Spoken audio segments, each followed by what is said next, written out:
குட்டி இருக்குல்ல அதுல நான் முன்னாடி அவன் முன்னாடி சும்மா உட்கார்ந்து இருக்கட்டும், நான் பின்னாடி உட்கார்ந்து அதை சும்மா இப்படி பண்ணி இப்படி பண்றேன். வேண்டாம் வேண்டாம், இதே விளையாடு. நம்ம கம்முன்னு படுத்துருக்குறான்.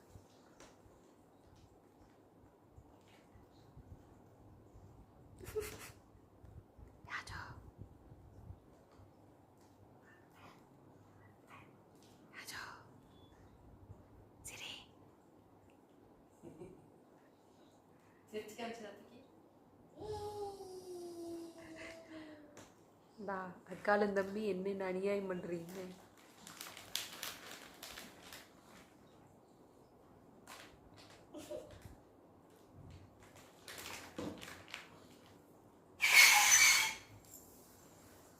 என்ன பண்ற? அதுதான் பாரு, என்ன பண்ற?